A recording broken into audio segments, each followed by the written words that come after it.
Now, from somewhere in beautiful downtown Burbank, NBC once more tries to prevent... What happens when two bass road warriors spend quality time talking music and life with one of their peers? Bassist, educator, author David C. Gross and bassist and head honcho of KnowYourBassPlayer.com, Tom Semioli, trade dates with the legends of rock, jazz, funk, blues, folk, country, and more. Notes from an artist. Revealing conversations with the legends who've created the soundtrack of our lives. What happens? You're about to find out. It's another episode of Notes from an Artist.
French toast. Did you think I wouldn't find out about your little doo-doo head cootie queen? Who are you calling a cootie queen, you lint licker? Pickle, you cum-cross! Overreacting. No, Bill, overreacting was when I put your convertible into a wood chipper. Stinky McStinkface!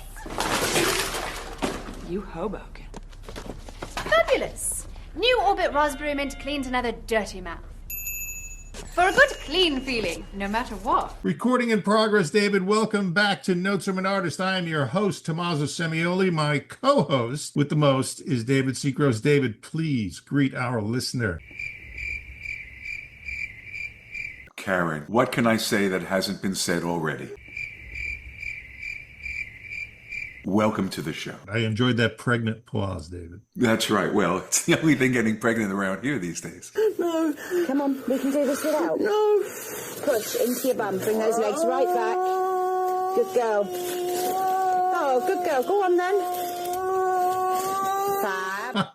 Now, David, if there's one lesson, and there probably is only one lesson we've learned in music and its life, it could be paraphrased in the song, "It don't mean a thing if it ain't got that swing." David, where does that line come from? It wasn't Black Sabbath. I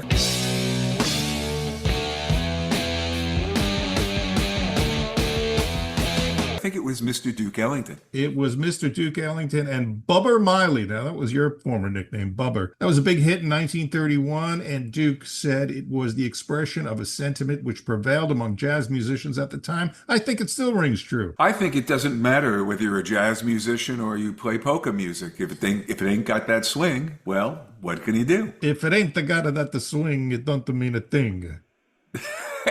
How well put. How well put by, what was his name? The guy who did the polka show for years on television. Oh, Lawrence and his Welks. Lawrence and Welk. God. I'm glad you brought that up. It reminds me of a wonderful Duke Ellington story. Go ahead, tell. Go ahead. A new contraction. There was a Lawrence Welk show on the Champagne of Music Makers, as he was called.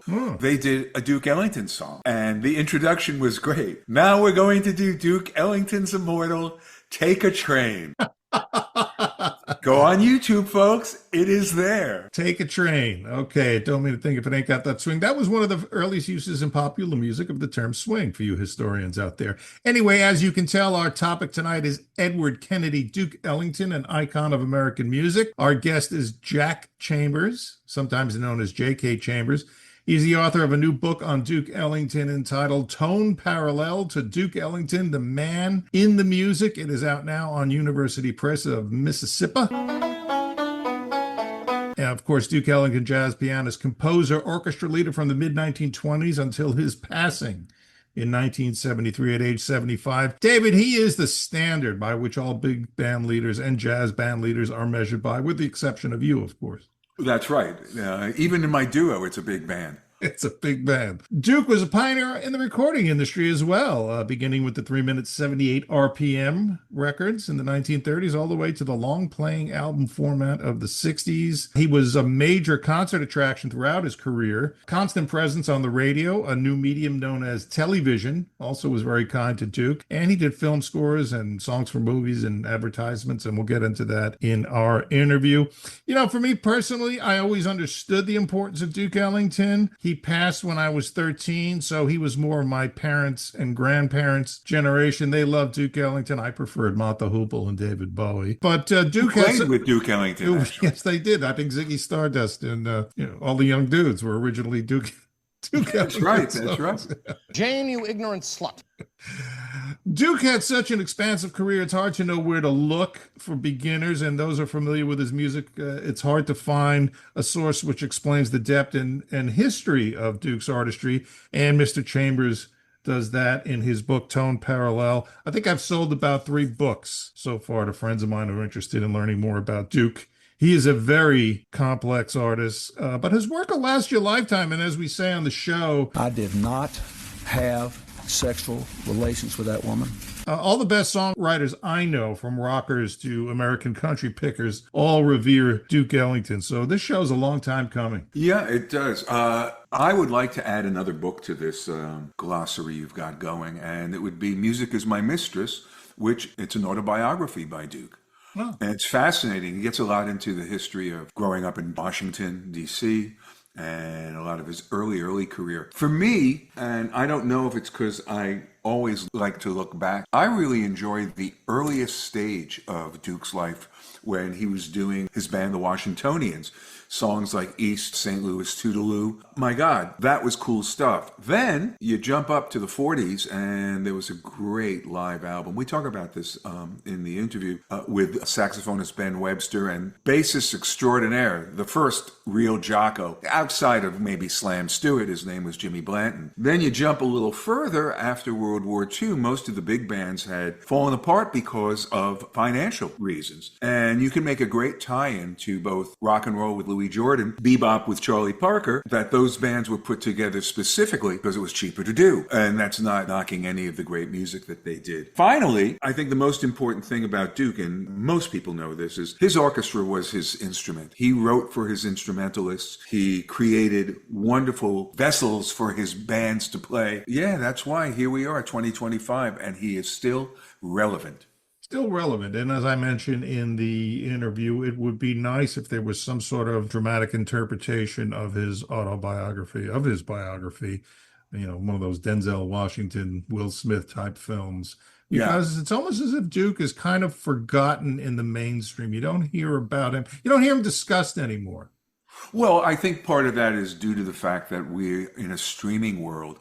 So if you're doing big band jazz, yes, you'll see his name listed on a Spotify playlist or an Apple playlist. I think that's more of a historical perspective versus, hey, let's go listen to some Duke Ellington music. Right, exactly. And J.K. corrected me because I was under the impression that a lot of Duke Ellington music was not recorded up to modern standards, but he did correct me on that because Duke made a lot of recordings in the late 50s and 60s. Again, Don Cheadle, even though he did a horrible Miles Davis movie, it did bring attention to Miles. And of course, we go back to 86 with Dexter Gordon.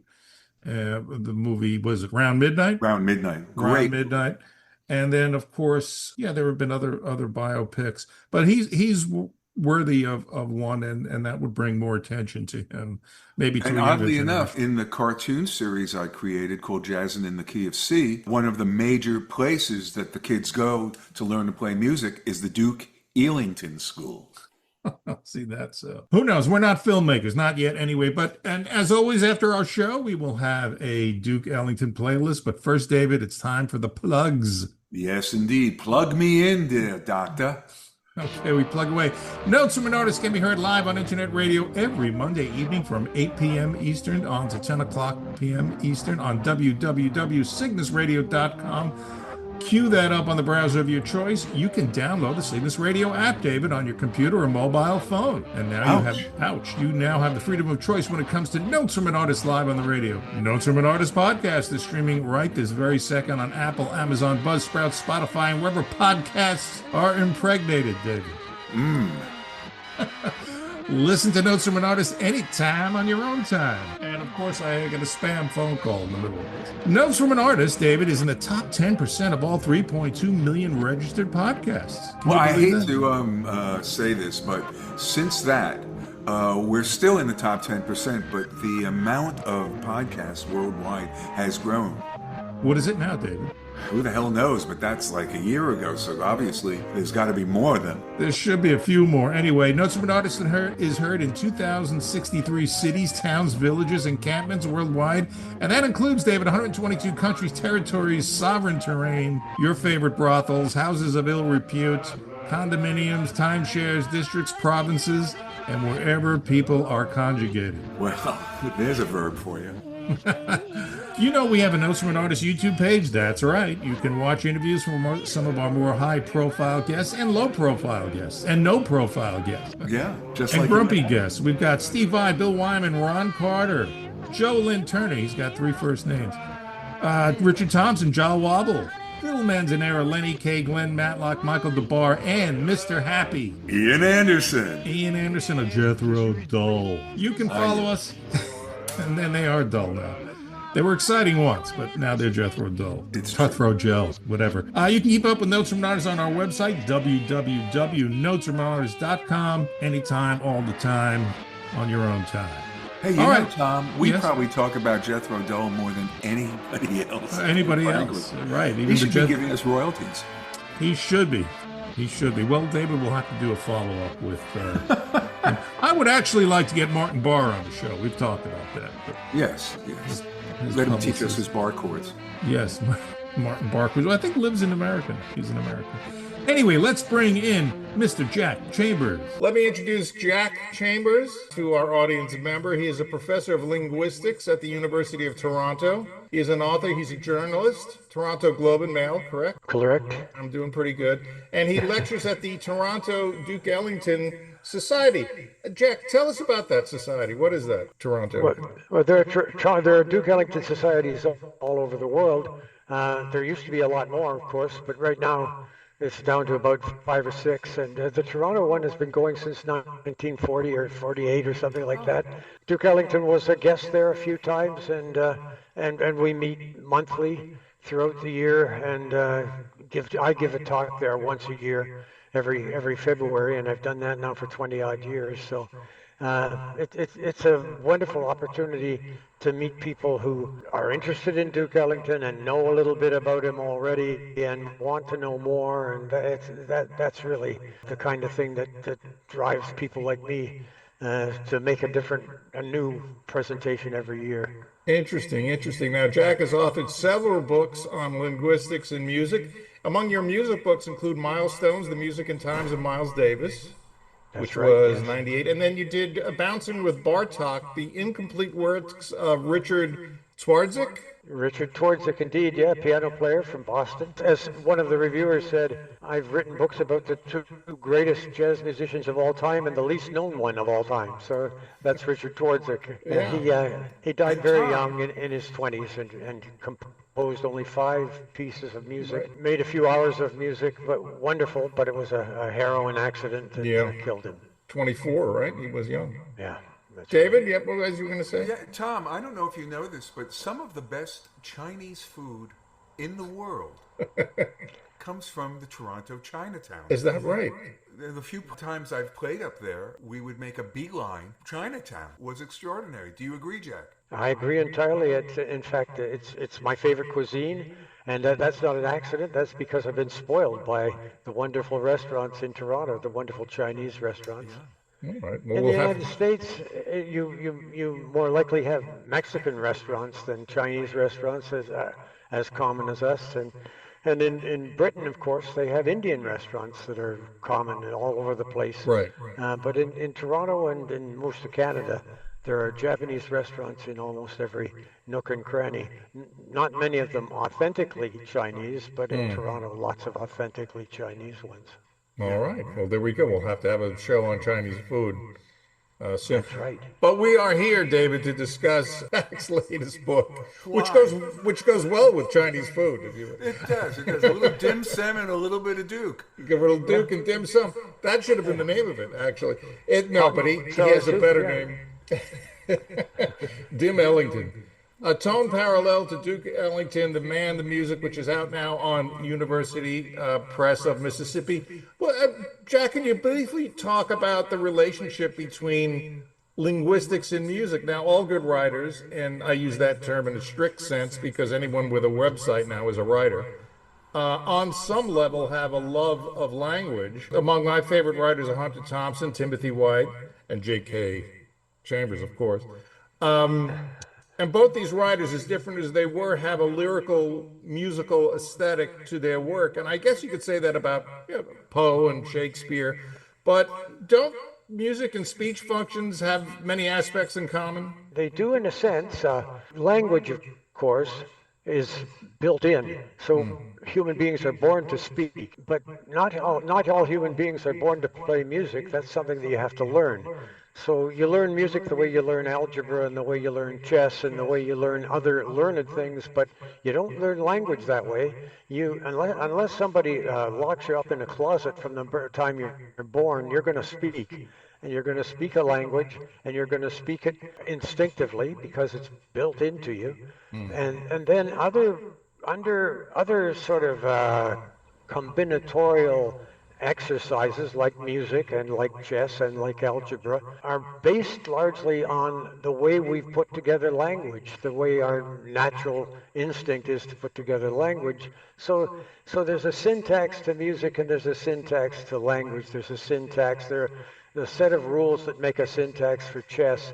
There's a kind of a syntax for algebra and physics. And all of those things are derived, but the wonderful thing is that language comes naturally. You can't repress it unless you do something criminal to the kid, to the baby. Jack, when did your passion for music start? Did you come from a musical family? Were your parents musicians? Well, my brother played the piano, and he played it incessantly, my older brother, but nobody else had much to do with music in my family. And in fact, there was everybody listened to music, of course, and I started listening to music with a group of young people, men, all of them boys actually, when I was in high school. We were looking for some kind of alternative to the pop banalities of the day. It was a really slow time for pop music. It was not very interesting at all with people like Tommy Sands, who nobody remembers, and I do. All right, there's one. If you think about it, he was actually one of the first Disney stars, where people think of Hannah Montana and all of those folks as being the Disney stars. It really was the guys on the Mickey Mouse Club and things of that ilk. Wow. That's right. The Mickey Mouse Club was a big deal.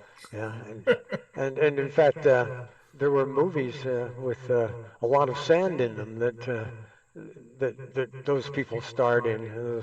Anyway, I was looking for alternatives to that. We all were looking for alternatives to that, and this wonderful creative outburst that was called jazz that started in the early years of the 20th century and really blossomed in my high school days, which was in the 1950s and 60s. And then I started, so I got interested in it, and I kept interested in it.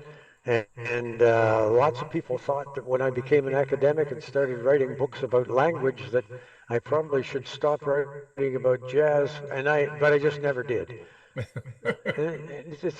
There's a kind of a proselytizing aspect to all of this, because it seems to me that the music called jazz, one of the greatest creative outbursts of American culture, has been undersold in America, and especially in America, really, that it is I think it's still very much alive in Toronto. We still have lots of jazz clubs. We have 3 universities with jazz programs and so on.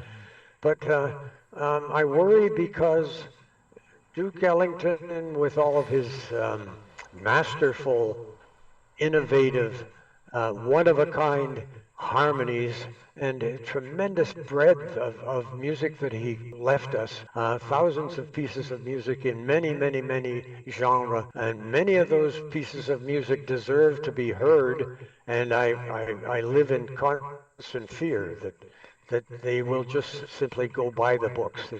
They'll be like Tommy Sands someday. Yeah, I hear you. And it's interesting. A question I was going to ask at the end of the interview, but now that you raised the topic, and what I love about the book is that you give the reader a history lesson, because how an artist writes and performs has so much to do with the times that they lived in. And a lot of my friends have asked me, they said, I told them about the book, and they said, I want to get into Duke Ellington. Where do I start? And I said, start with this book. So make sure, get on the phone to Jeff Bezos and That's right. make sure you're getting your royalties. But you talk about where is Duke in the 21st century, and what I love about the book is each chapter features a playlist, so you can go streaming on YouTube and you can see some live performances. But I was wondering, would it benefit? Well, it obviously would. And I'm sure you've maybe discussed this at the Ellington lectures you've given. You saw what Paul Jackson did with the Beatles, where he used AI to restore footage that was old and unusable. And I was thinking, are there any plans to use AI to bring Ellington's music up to the standards of 21st century audio? I think that would benefit him, to introduce him or to keep his legacy alive, is to modernize the recordings, because a lot of the stuff that was recorded in the 30s and 40s has, by today's standards, very poor audio quality. Well, all right, Tom, that sounds like an initiative for you to undertake, my friend, and I'm looking forward to it for sure. The audio of Duke Ellington's music is largely excellent. Well, I'm talking the early stuff, yeah. Yeah. Well, the very earliest stuff. Yeah. Well, yeah, it was acoustically recorded, but it's been digitized and it's quite listenable. Okay. Totally listenable, I think. Anyway, I mean, it could be enhanced. I'm sure there must be things that are coming on the wind that are going to make it sound even better than it sounds now. But it is totally presentable to anyone with any kind of an ear, really. My favorite chapter was actually the first chapter. I grew up in Manhattan, and I played the Apollo a few times. I just found the Harlem Renaissance is just such a wonderful period in time for so many reasons, not just the music. You brought up the authors, politics, the fact that they had their own community newspapers. But I think one of the areas that really is never mentioned is the fact that people were wearing suits. People were dressed. And it's a really interesting phenomena. My father-in-law, may he rest in peace, said the dungarees, he called them dungarees, were the downfall of fashion. And to a certain extent, he's actually right about that. When I think of the Harlem Renaissance, I think of people dressed beautifully, maybe not Sunday best, but dressed beautifully, strolling down the boulevard. That was an important cultural event for Harlem. And one that was celebrated magnificently by Duke Ellington in a long piece called A Tone Parallel to Harlem, which is also called the Harlem Suite. He mentions that, this is a sort of an audio equivalent of people on their way to church on a Sunday, dressed to the nines, with all their children beautifully dressed as well. He always said Harlem has more churches than it has cabarets. People at the time didn't know that. You must be aware, as I make the point in the book, the Harlem Renaissance was measured in decades, and whereas the Italian Renaissance was measured in centuries. And it seems to me that the Great Depression came along, the overcrowding came along, and if the American government and other parts of the American situation had really been interested, they could have maintained Harlem, but there seems to have been a lack of will to maintain Harlem. And so it went, let me just tell you, my first trip to New York City, I woke up early in the morning and I went down onto the street and I asked a taxi driver, an African American taxi driver, if he would drive me into Harlem and show me the Apollo and Small's Paradise and Sugar Hill and other things. And he said to me, I do that, son, we're both going to end up dead. What year was that, Jack? 1975, for heaven's sake. I mean, I was a little horrified. I thought, why? I wasn't going to get out and hang around in those places. I just wanted to see them. Yeah, but that's anyway, understandable, Jack, because drug war was in full bloom. So many of the blaxploitation movies of that time. Sure. The first one that comes to mind is Across 110th Street, because that's what you do to get to Harlem. Yeah, so he probably was not wrong in that. Well, you know, it's interesting you say that because I live 10 blocks south of Spanish Harlem. I'm on 86th Street. And East 86th Street and First Avenue, and that's Spanish Harlem begins on 96th Street. And when I moved here in the 80s, Harlem was still very, very dangerous. They're a very dangerous place. And I walked quite a bit through Harlem, and reading your book and about the Harlem Renaissance, I'm like, wow, I'm walking the same paths that Duke Ellington and his band walked in. But one of the things I think that keeps Harlem down is a lot of the residences there are rent-controlled projects. And the developers, the wealthy developers, don't want to build luxury buildings near the projects. And where I am is being overdeveloped now. I'm on the Upper East Side on 86th Street. And you see, David, your Upper West Side, where David grew up, is being overdeveloped. Right. But developers are still wary about going past the 96th Street, which is where Harlem officially begins, although we're running out of space in Manhattan. And, the buildings are getting taller and taller. I'm sure you've seen that. But I think that's what keeps Harlem the way it is, because some blocks in Harlem are beautiful and some of them are very derelict. Now, David and I play regularly at a club in Harlem, Sylvana, on West 116th Street. And it's okay, but, you got to watch your back around there. And, nice. But there, like I said, there are some really beautiful parts. That's right near Morningside Heights, right, David? That's Yeah. And as Tom's saying, some of the blocks really harken back to that old style. Yeah. And the brownstone. Oh, just some beautiful residences. And unfortunately, as Tom says, the developers are sort of keeping it under wraps, as to speak, because what are you going to do? You really can't charge the fees that they're charging projects in the nearby area. And the projects are pretty derelict. I mean, sadly, we have a slightly corrupt government here in New York City. And it's sad because Harlem is really, really beautiful, but it's very run down. It's very run down still. One of the great thrills of my recent life, 2017, I think it was, I was taken by a limousine from 55th Street from downtown up to Harlem, and interviewed for the Miles Davis documentary, a wonderful Miles Davis documentary that's still playing all over the place and on Netflix and elsewhere. Oh, great. And I was interviewed in a brownstone across the street, the man said, from where Billy Strayhorn had lived. Wow. It was just a wonderful, wonderful time for me. It was thrilling, not just because of the documentary, but mainly because of Harlem. Getting up there, seeing it, hanging out in one of the beautiful brownstones. Did you visit? I'm sure you did. The 126th Street, the Great Day in Harlem, the site. I didn't, unfortunately. I took the same limousine back to Newark and came home. All right, we'll take you up there when next time you're in New York. I'm looking forward to it.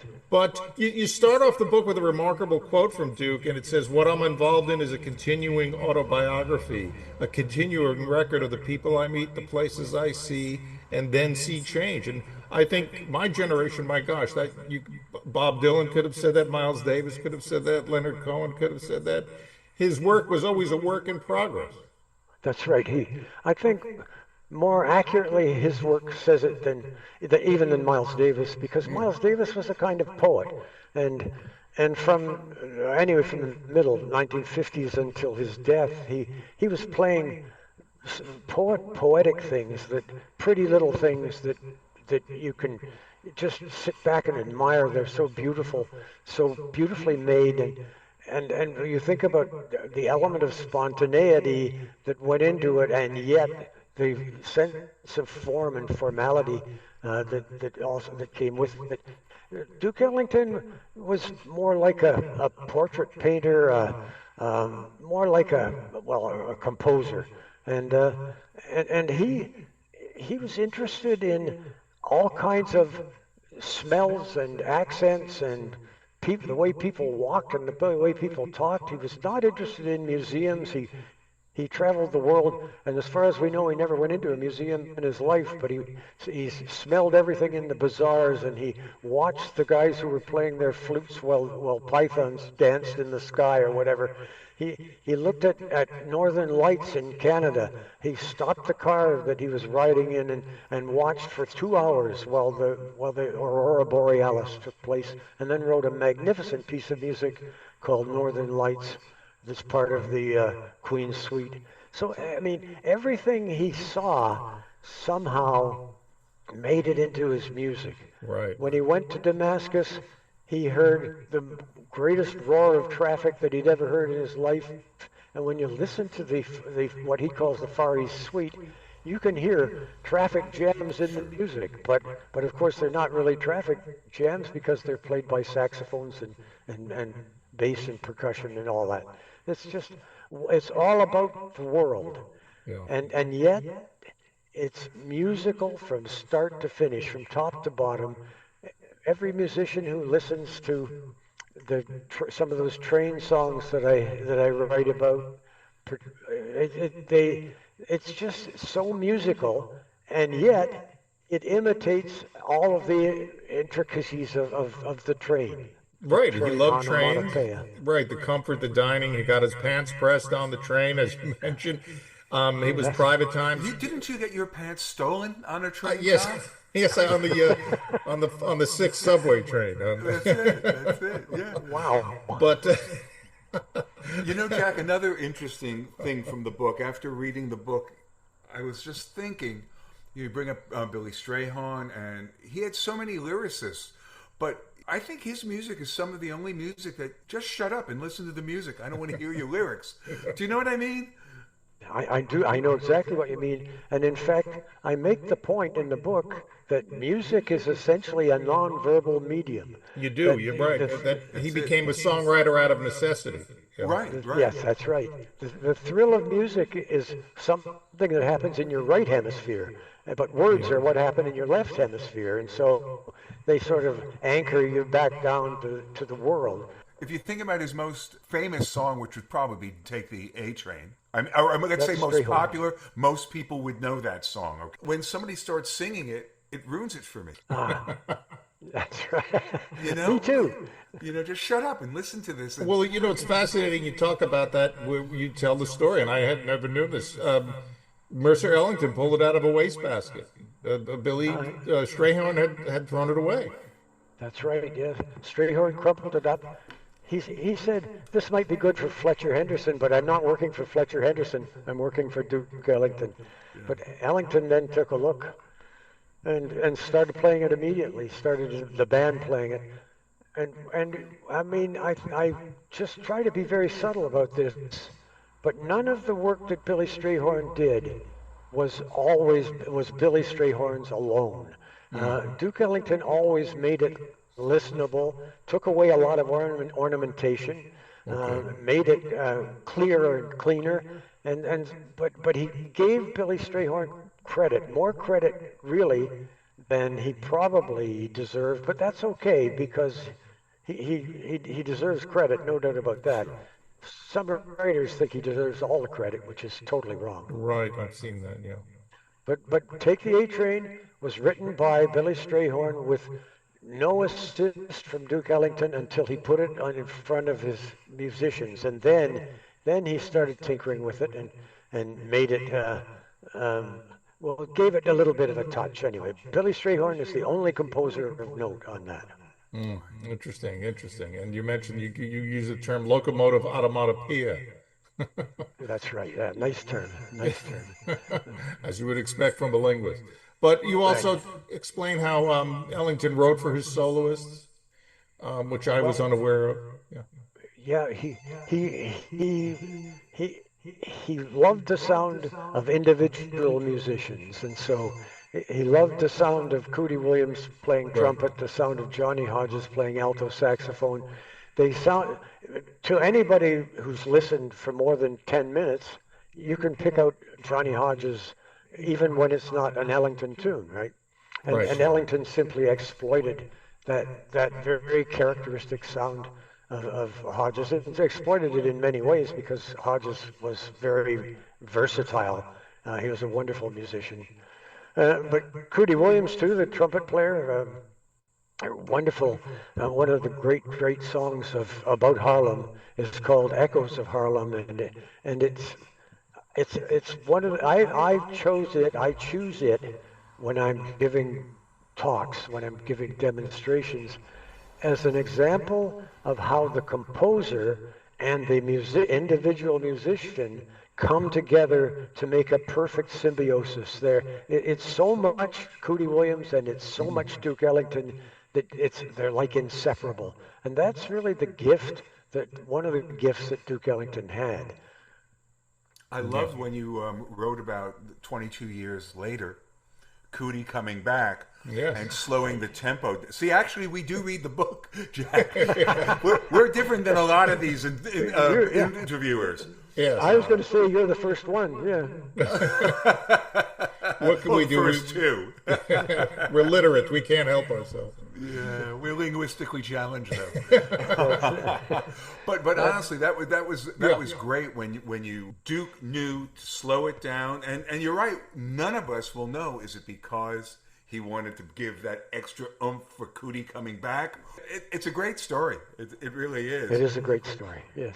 It's a great story, and it's all about music. It's not it's about the passage of time, but one piece of music, 23 years apart or whatever the heck, however many years. Right. Wonderful. Yeah, it's all about music. Yep, it certainly is. I enjoyed the parts about Jimmy Blanton, where Duke gave him solo spots, and those duet records. I started researching some of those. Oh, wonderful! Yeah. Yeah. They don't get played enough, and they still hang in there. They're very rhythmic and very, very ingenious.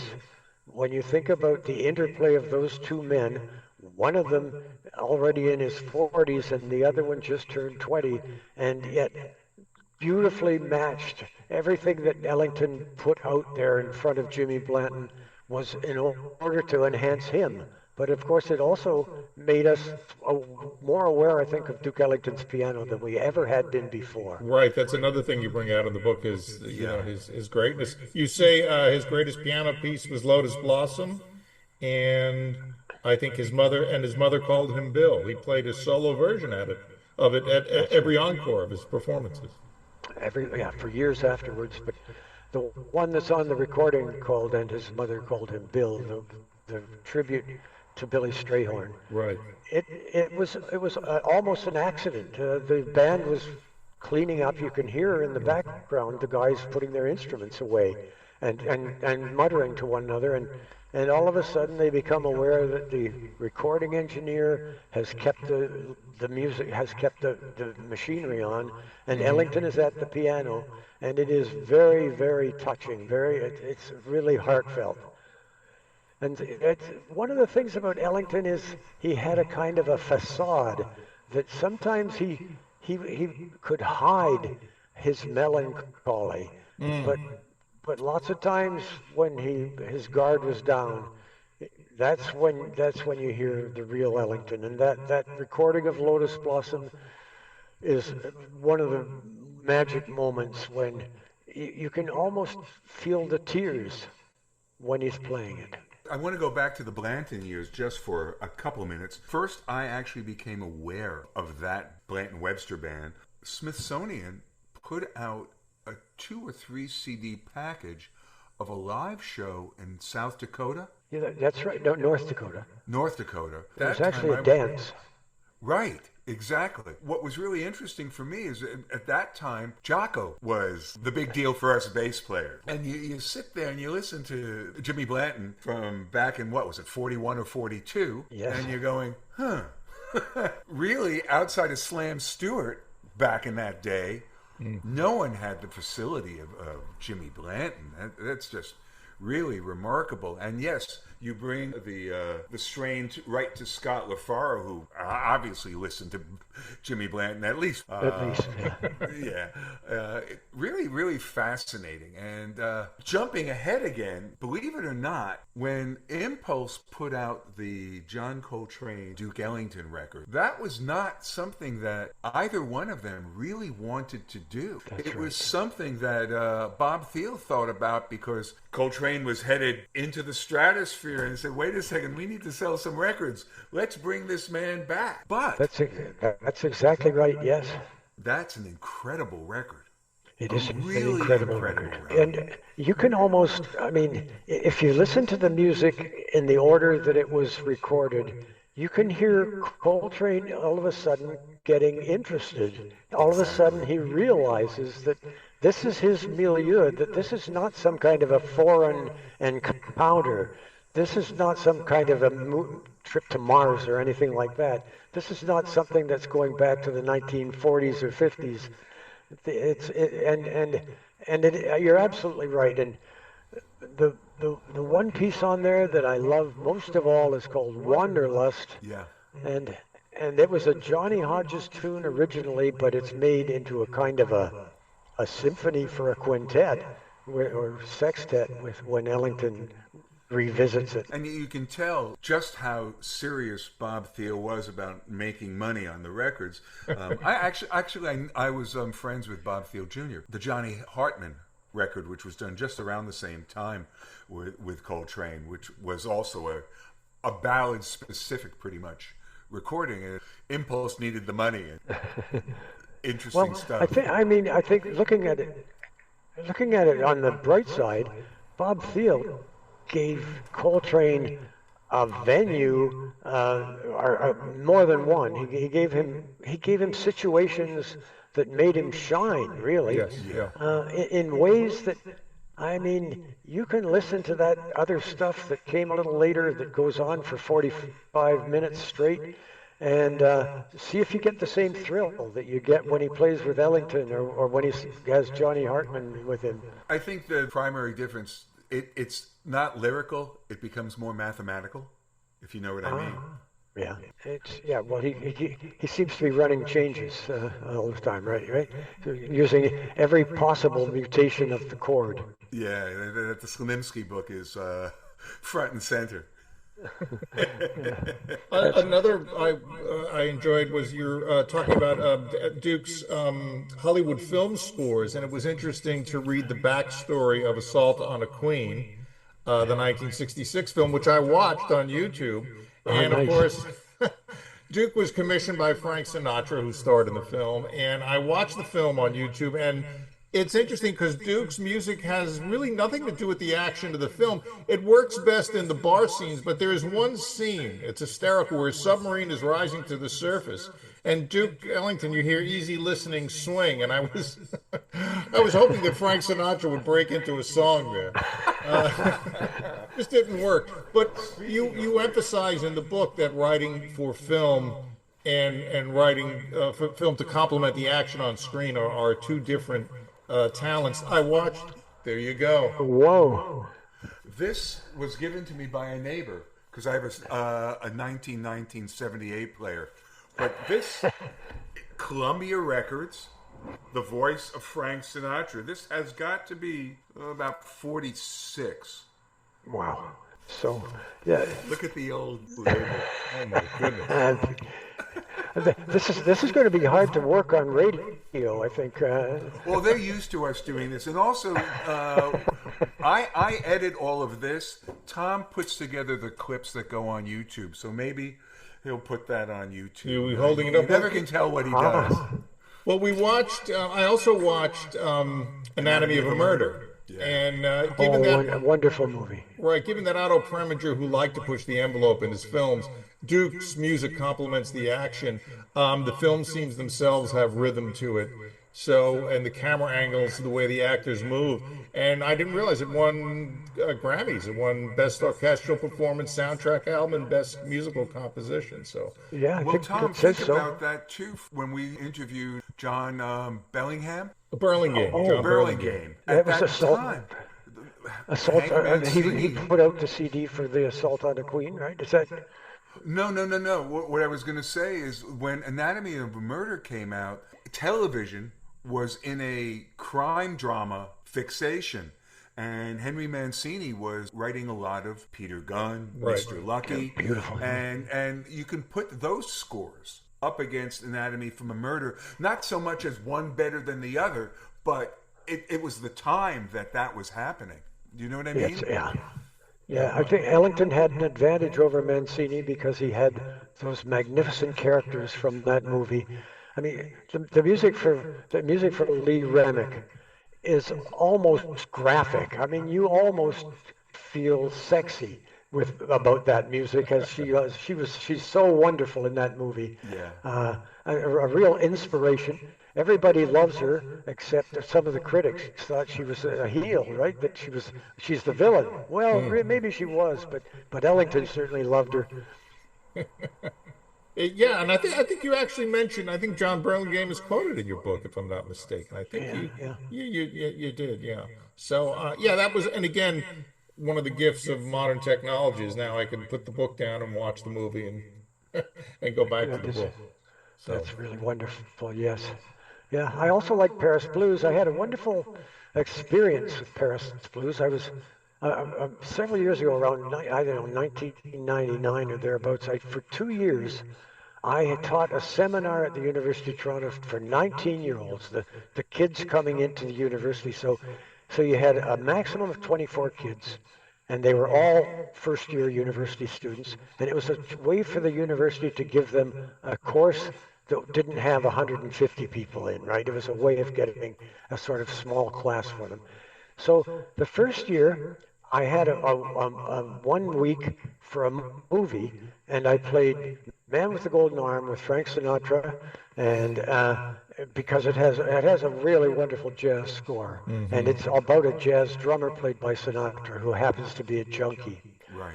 And the students, these 19-year-old Canadian kids, not unsophisticated kids, they'd been around, but they found it noir. They found it difficult. When Frank Sinatra's wife in the wheelchair tosses herself down 3 flights of stairs, they practically went berserk, the kids in my class. So the next year, I played Paris Blues, and they loved it. They loved it. It's so beautiful. The scenery's beautiful. The characters are beautiful. Mood Indigo is played as if by Paul Newman with such wonderful grace and romanticism. It's a remarkable. It's an easy film, much easier than Man with the Golden Arm, and also very effective if you give it the right context. See, Jack, I thought you were going to say, I played the Richard Widmark movie where he pushes grandma down the stairs. Let me go. No. On a train, huh? Hey, where you going? No. This is fun. Go on a swing. I'm outside. I can't move. I'm sick.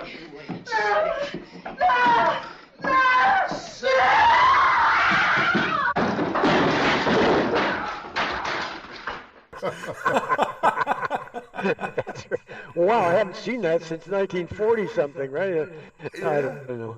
Joe, what was your goal in writing this? So much has been written about Duke Ellington. David, you were mentioning Duke's autobiography. Music is my mistress. Right. So, where do you see this book among all the other Ellington material that's out there? Well, I trust it makes the music accessible in a way that no other book ever has by choosing themes, by choosing the railroad themes and the Harlem themes and the East Asian, Afro-Eurasian themes, and it allows people a way into this monstrous amount of music. The music is just overwhelming. And if you haven't been listening to it for 30 years or something like that, then you're going to be buffaloed. You're going to have a difficult time getting into it. And I think the themes allow a simple way to get into it and a simple way to appreciate what Ellington does, not just by playing the very best of his music, but leading up to the very best of his music with some of the other stuff that came as kind of preliminary. So that's my hope. And my hope is not to preach to the converted, not to preach to the Toronto Duke Ellington Society or all the other people who belong to Duke Ellington societies, although they're the ones who buy the book, I must say. But I would love this book to get out there to people who are looking for some kind of a thrill in music, some kind of a deeper experience in music than they can get even from the Beatles, wonderful as the Beatles are. You know, it goes deeper if you leave the words alone and find the melancholy beneath the notes, find the beauty beneath the notes, get carried away, get transported by the music itself. And Ellington could do that. Well, it's interesting because it is a daunting task because of the volume of his music, and going through this book was a good primer for me for Duke Ellington. And when you think about how long his career was, and you compare it to other artists who are being celebrated, you know, pretty much like Bob Dylan, for example. The Dylan movie came out, and there was a whole rediscovery of Dylan. But Bob Dylan was pretty much Bob Dylan his whole career. You know, he didn't really stray too far from what he did in the early days of his career. Same with Tony Bennett. But Duke's career is far more expansive. It goes in several different directions. And I mean, the comparison with Tony Bennett, for instance, is it's interesting because of their longevity. Yeah. But Duke Ellington hit a much deeper chord, I think. I mean, he was a composer who somehow gave life to the American experience and made it transmutable across all kinds of boundaries. So he has played probably in Japan as much as he's played in the United States. He's played in Sweden all the time, in England, in Canada. It's American music undiluted, and yet it appeals right across the world. And I'm so afraid that he'll just get lost as like another pop icon or something like that. Well, my late wife lived in France for 12 years. And, tremendous. She lived in Paris for 12 years. And tremendous appreciation for American music there and the music of Duke. And, of course, we all know the stories of all the jazz musicians who migrated to Europe. Yeah, exactly. To live a better life there. Yeah. But you know what? I think just dawned on me. You mentioned Tony Bennett. Well, yeah, he was a great stylist, interpreter. Right. The Beatles, it's four people. But what Duke did is he took the orchestra as his instrument, and he composed the music himself. So he's not interpreting someone else's work. He's interpreting his own work, which I think is a different thing. And say it in the classical world as well. You see how the composers are one thing when they actually conduct their own music, the ones who were alive in a time where you can conduct and have it recorded, versus, say, someone like a Leonard Bernstein doing Ravel or something else. Duke only did Duke. And, yes. I think it's a little bit different. I think, it's also very American, and I sometimes think, well, for instance, you mentioned France. In Paris, there's an orchestra called Duke Orchestra. One word, Duke Orchestra, and it plays Duke Ellington concerts all through the year on subscription, and also it travels. And why don't we have that in the United States of America? Why don't we have a Duke Orchestra that celebrates Duke Ellington's music and plays it at Town Hall or wherever? Well, David, talk about Empower Through Music, David. I have a side hustle. It's called Empower Through Music. I've been doing it for about 24 years, where I bring musicians into the New York City schools. Oh, wonderful. And the number one song, I make certain the kids play on recorder is C-Jam Blues because it's so easy. Nice. More importantly, I'm a firm believer in when Lester Young was asked, how do you know so many melodies? He said, I just listen to the words. And so right. I have my teaching artists teach the lyrics to Down at Duke's Place. So when the kids do their final concert, they're playing the music. Some of them try and improvise, and then they sing the lyric. Oh, fantastic. Yeah, it's good stuff. It really, really is. It is. The only person, Tom and I are not the biggest fans of Wynton Marsalis, but he does try and, well, the good thing about him is he tries to do a repertoire of great artists. The bad thing is that's the only music he thinks is worthwhile, which is a tragedy in itself. Call it Wyntonitis. Wyntonitis. And getting back to David and music education, the problem with music education in this country, David, is it inspires kids to be critical thinkers, and then they question authority. Now can't do that. Can't do that here.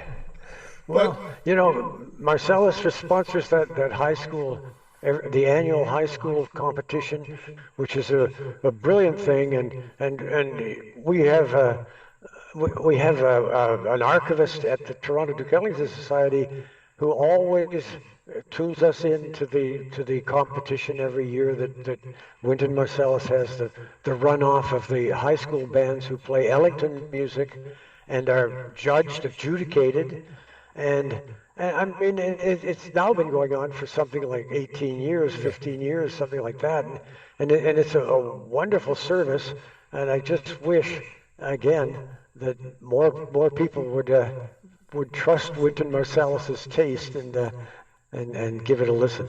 Yeah, well, Wynton doesn't like us because David and I, our main instruments are the bass guitar. We're bass guitar players. So. Right. Yes. So, Yeah. And then David's bass has 6 strings. Mine only has 4. Yes. All right.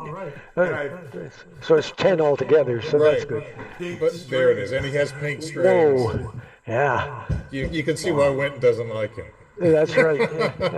Yeah, for sure. I just have a Fender. Well, he also doesn't like us because we love avant-garde music too. Right, but which is a no-no in his world. Do you think that Duke's music could be incorporated into modern music? Let's say hip hop, electronica, experimental music. We had Ron Carter on the show a couple of times. And before AI and digital technology, he had a lawyer, David, on retainer that would just any find sample people of his stuff. Go Wow. look for samples of his stuff. And I'm wondering, I listen to a lot of hip hop and electronica that melds with jazz artists like Guru and Jazzmatazz and Erykah Badu and people like that, and Nicholas Payton. I was wondering if you think that Duke can be incorporated into that milieu, that hip hop electronica. I think if he were incorporated into it, Tom, I just wonder if it would do anything good for the Duke Ellington oeuvre, for the works that Duke Ellington left us, or if it would be some kind of inroad, some kind of outroad, some kind of extraneous thing. I don't like the mixes that Miles Davis's music has been put through. I don't think they honor Miles Davis in any overt way. I don't think they send people back to the music of Miles Davis, and I'm sure that same thing would happen if it were Ellington. I don't think it would send people back. It would send people elsewhere. The problem with Miles, though, is very simple. Why would you re-electronic Miles' music? Because there'd be no electronic music if it wasn't for Bitches Brew, if it wasn't for Jack Johnson, if it wasn't for Pangea. However, interestingly enough, Tom, and it would work at that tempo, East St. Louis Toodaloo has a hip-hop beat. If you think the Grateful Dead covered that, didn't they? Yeah, that's right. Oh. I forgot that, but it was covered by The Who or somebody. Grateful Dead. It was the Grateful Dead. Grateful Dead, yeah. Yeah. Well, the thing. Well, talking about Miles in that situation, Miles was dead set against any of this archival material coming out. He always fought to keep that on the wraps. And Tio Macero said that Miles would be furious at all the reissues and Yeah. just scraping If we the can floor. trust, if we can trust Massaro, yeah, right. Well, the fact of the matter is, why, if he didn't put it out when he was alive, Why would it was right. because he didn't believe it was good enough. Plain and simple. Tom, Yeah. you have a Miles question for Jack, don't you? What is that? Oh, yes. Speaking of Miles, here we go. What are your thoughts about nice. He Loved Him Madly, the Miles tribute to? Well, I'm one of the few people I know who's listened carefully to it, and but it's been a while. And to my amazement, I gave a master class at the University of Toronto Jazz on milestones on the book, and I got a question about He Loved Him Madly, and I thought that's the first 20-year-old I've ever known who has listened to He Loved Him Madly. I mean, I think it's heartfelt. I think it's sincere. I enjoyed listening to it when I heard it. I haven't listened to it now for But maybe doesn't have 5 or anything 6. to do with Duke. I listened to it for Miles Davis. Sure. Yeah. I don't. But I know. I mean, Miles' heart was in the right place with Duke Ellington. He said that we should all get down one day a year on our knees and thank Duke Ellington. Well, That's what he said. It's interesting. I live just about, all right, well, I'm on 86th Street. I live near the Duke Ellington statue, right on All Central right. Park. I live there. And the one complaint I have about it, it's like Trafalgar Square. You can't see it. Because Duke is like 40 feet up in the air with his head in the trees. And I'm like, well, Yeah. So, but I do pass by that when I walk. I've never tried. I've never seen it. I've never visited it. Well, I'll have to send you a picture of it, but I can only take it from. Yeah, I've seen pictures of it, but I think the guy was on a ladder, right? Probably. The photographer. Got to get an arborist. Well, David, maybe when we get our new mayor in New York, we'll have him lower the statue. You are going to get a new mayor, aren't you? I mean, Wow. I'm sure we'll get a new mayor. I'm certainly glad I live in Connecticut now. David lives out in the country. Well, JK, thanks so much for being on the show. So what's on your bucket list? What's the next book? Well, the next book is called Ellington the Composer. Okay. And it's my final book on Duke Ellington, and it covers one of the items that comes up at the end of the book that we've just been talking about. The one that's called Tone Parallel to Duke Ellington. He underplayed his most serious music. So what I've done in Ellington the Composer is compile all of the evidence I could find for Duke Ellington, the serious composer. So it's very, very much about an Ellington who wrote symphonies and wrote suites and then neglected to play them publicly, and about the ones that he did play and how successful they were and why he sort of avoided doing that. But mainly it's about how serious he was about composing music that he expected people would listen to in 100 years. When will that be done? The manuscript is being read now, and I just need to get one more. You know, it goes through a process, and it's already halfway through. One of the critical readers has read it and is boffo about it, so it's very nice. And the second one is on its way, I think, the second reader. So then, once I get to good reviews and make some revisions according to their lights and to my own, it will be available, I think, probably maybe next March, something like that. All right. We'll have to have you back. We'll have you back on, and we can get deeper into Chinese restaurants. Yes, That's dim right, sum yeah, in right. Toronto. We can all eat hot and sour soup while we're talking. That's it. Well, No that'd be nice. slurping, though. No It's slurping, hard all to right. edit. We'll take out from Toronto, deliver to Connecticut and Manhattan. I'm not so sure. It'll be very cool. Whatever. I'm game for anything. All right, we'll take you to Wohop too when you come to New York. Okay, JK, we'll shoot you an email when this airs, and we'll send you the links for the podcast, and you'll blow up the internet like a Kardashian, I'm sure. Okay, I thought of a mistake I made. I What's said that? Wanderlust. I said Wanderlust. It was part of the Coltrane. It's not. It's part of the Coleman Hawkins one with Bob Thiel. Okay. Bob Thiel's record of Ellington with Coleman Hawkins, Wanderlust. And that it isn't part of the Coltrane. But anyway, We'll play that on our show as well. We'll make a point of playing that on the show. Yes, okay, very good, David. David curates all the music, so. All right, JK, be well. We'll talk to you again. If you need any music, David, just let me know. I'll send you MP3s. Oh, that's great. Well, you did a great job with the playlist. You made our job so much easier. That's wonderful. Thanks. We did. So great stuff, man. Thanks so much. That was fun. Thank you. All right, see that, David? We're fun. I keep telling you that. Grumpy old man. Take care, JK. All right. Thank you, Jack Chambers. Again, the book is Tone Parallel to Duke Ellington, The Man in the Music, out now on University Press in Mississippi. David, tell us about the Duke Ellington playlist you have curated. What's interesting about the playlist, first of all, is so many of the people on this list are in my jazzin' cartoon. First is, of course, there are 4 great tunes by Duke Ellington. And as you guys know, we're only allowed to play 4 songs by any artist on our radio show. So I encourage you all, if you like what you hear, go search it out a little bit more and get into some of the deep weeds. Absolutely, David. Why should you do all the work? Let these lazy listeners go out and put their own playlist together. Really, it's well, about it's time not work for me. It's play. We might as well rip them a new derriere. That's right. Here. I'm a victim of circumstance.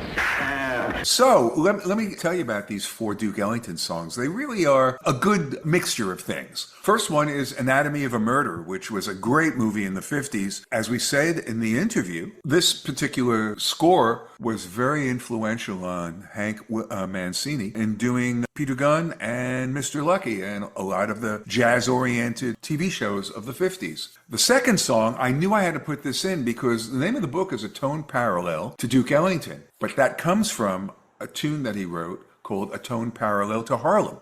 The next one is my favorite old song of his, East St. Louis Toodaloo. And here's something that was really great. We talked about it in the interview. Duke Ellington with John Coltrane, and the tune is Duke's In a Sentimental Mood. Then we have Ella Fitzgerald, who in my cartoon series is Yellowfin Gerald, and she does Take a Train. Thank you, Lawrence Welk. Jimmy Blanton does Jack the Bear. Johnny Hodges does Just a Memory. Ben Webster, who is Ben Webfoot in the cartoon series, does the Sinatra great tune. It's In the Wee Small Hours. Cootie Williams, I Can't Believe That You're in Love with Me. Then we have Dinah Washington and Cootie Williams doing I Want to Cry. Another Johnny Hodges tune, Duke's Blues. Then we have a couple of Marsalises, also known as Ellis Marsalis. He does The Mooch. And Wynton Marsalis does Harlem Air Shaft. There you go, buddy.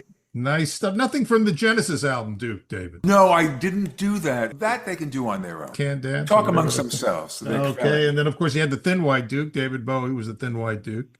That's true, but I told you he played in Duke Ellington's band. So. He played in Duke Ellington's band, of course, and then Hunter Thompson's nom de plume as a sports writer was Raoul Duke.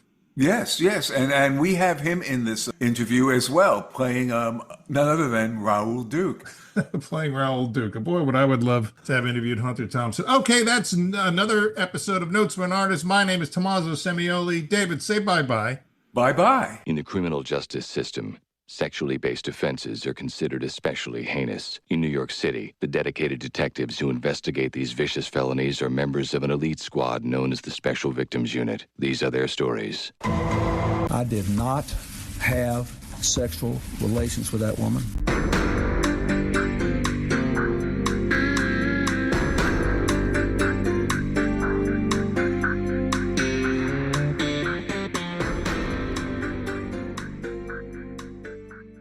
You better hurry up.